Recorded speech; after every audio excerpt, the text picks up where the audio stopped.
Le gouvernement israélien a approuvé un plan controversé visant à doubler le nombre de colons sur les hauteurs du Golan occupées, quelques jours après avoir étendu son contrôle sur le territoire syrien à la suite de l'évitement du président Bachar al-Assad.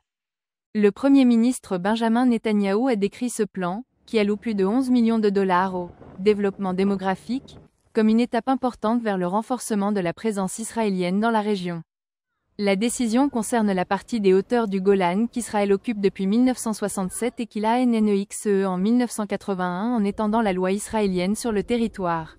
Entre-temps, des changements diplomatiques sont en cours en Syrie après le départ dramatisant d'Assad pour Moscou après une offensive BELLE de 11 jours qui a balayé les principales villes et la capitale, Damas. Les puissances étrangères, dont les États-Unis, le Royaume-Uni, la France, la Turquie et le Qatar, ont intensifié leurs efforts pour engager le gouvernement intérimaire syrien dirigé par les rebelles. Our top diplomat in Syria will go to Damascus today. We'll have the contacts there, and we are also going to discuss with the foreign ministers on what level of engagement and how we proceed from here. Yes, we've been in contact with HTS and with other parties.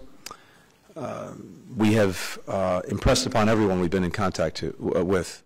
طبعا اولا بالنسبه للاتصالات المباشره نحن اتصالاتنا مفتوحه مع الاشقاء في سوريا بمختلف اطيافهم وكذلك يعني مع الاطراف الاقليميه والدوليه ومنذ زمن طويل حقيقه اتصالاتنا مستمره مع. Le Qatar a également annoncé la réouverture de son ambassade à Damas après 13 ans, nomme Khalifa Abdullah Al-Mahmoud à LSHARIF à la tête de la mission, signalant un soutien renouvelé à la révolution syrienne. Autre événement important, le chef de Hayat Tahrir à LSHAM, Abou Mohamed à LJOLANI, utilisant désormais son vrai nom Ahmed à LSHARAA, a rencontré l'envoyé de l'ONU Geir Pedersen à Damas pour discuter de la mise à jour de la résolution du Conseil de sécurité de l'ONU de 2015 pour l'adapter au paysage politique changeant de la Syrie. Alors que l'ère Assad tire fin, l'avenir de la Syrie est en jeu. Rapport du bureau, NewsX.